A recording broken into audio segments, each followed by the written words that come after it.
Sitting ব্লকে থাকবেন।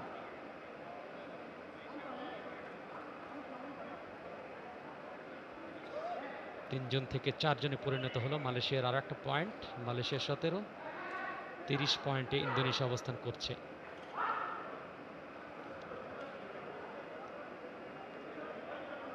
ধর্মা ইন্দ্রাওয়ান রেডারে ভূমিকায়। ছোটখাটো গড়নের খেলোয়াড় হলেও বেশ জন্মনে, বেশ অ্যাজাইল দেখাচ্ছে তাকে, এবং স্পর্শ করেছেন তিনি একজনকে। স্পর্শ করে লবি লাইনে তিনি চলে গিয়েছিলেন। যেহেতু স্পর্শ করেছেন ডিফেন্ডারকে, যার কারণে লবি লাইনটা তিনি ইউজ করতে পারবেন।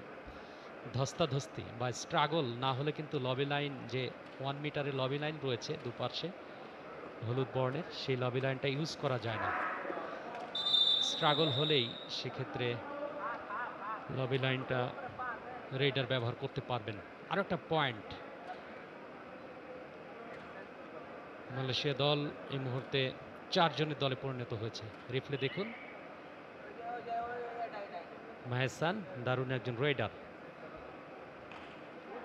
এবারে রেডারের ভূমিকায় ইন্দোনেশিয়ার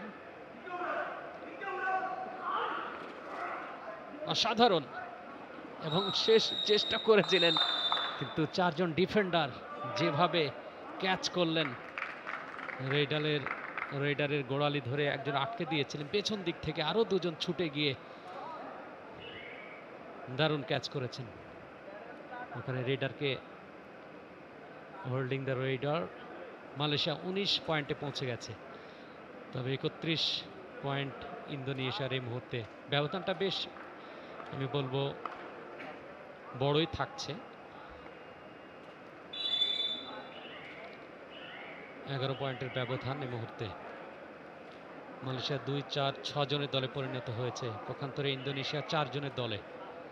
দেখা যাক মালয়েশিয়া দল প্রথমবারের মতো লোনা অর্জন করতে পারে কিনা, বা লোনা পয়েন্ট পায় কিনা।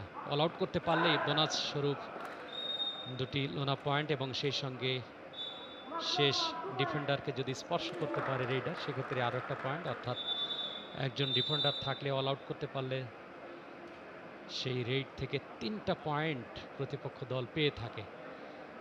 তবে এই মুহূর্তে আমার মনে হচ্ছে যে ইন্দোনেশিয়া যে 4 জনের দলে পরিণত হয়েছে, এবার আবার 5 জনের দলে পরিণত হলো। পাচায়াপান রেডারে ভূমিকা দারুণ হানা দিয়েছিলেন মিড জোন দিয়ে, right zone, mid zone, half টানে ঘুরে আবার নিজেকে প্রস্তুত করে নিচ্ছেন। এবারে ফ্লাই কিক,